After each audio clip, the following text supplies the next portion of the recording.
Europe 1, il est 7h21.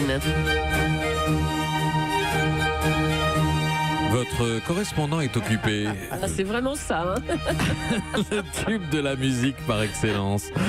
Un extrait des 4 saisons du Vivaldi. C'est pas un énième enregistrement de ces concertos que vous venez nous présenter ce matin, Thierry, mais une renaissance, celle de l'édition Vivaldi, un projet colossal mis en sommeil depuis 2 ans pour des raisons économiques. Oui, la volonté artistique de la maison d'édition Naïve a été beaucoup plus forte que les contraintes économiques. Il faut dire que le projet est magnifique. Il s'agit d'enregistrer tous les manuscrits que Vivaldi possédait chez lui au moment de sa mort, ses propres œuvres évidemment, et qui sont aujourd'hui conservés à la bibliothèque de Turin. Cela représente 450 œuvres où on y trouve vraiment tous les styles de musique. Alors vous avez des œuvres religieuses,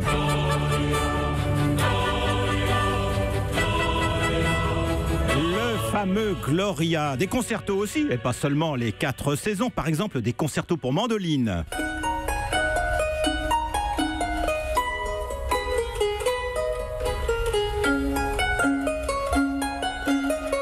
Des opéras également.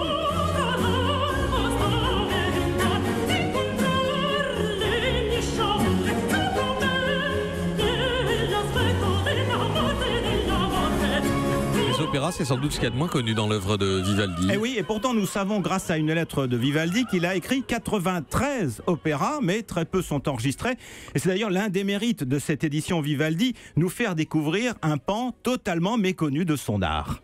Et pourquoi il y a si peu d'opéras enregistrés à ce jour? Oui. En fait, il y a 2 raisons principales, et je vais laisser le soin à Suzanne Orlando. J'allais dire c'est Madame Vivaldi. Non, c'est la directrice artistique de cette édition Vivaldi. Elle va nous expliquer pourquoi. On n'était pas prêt jusqu'à les années 90 à vraiment préparer ces manuscrits. C'est un énorme travail. Et interpréter ces opéras, il faut les chanteurs qui ont ces voix très agiles. Et il fallait le temps.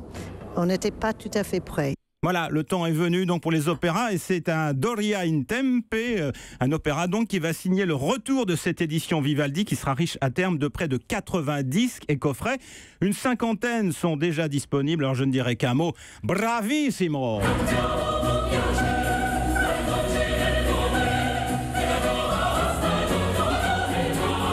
Merci Thierry G. Frostin. Europe.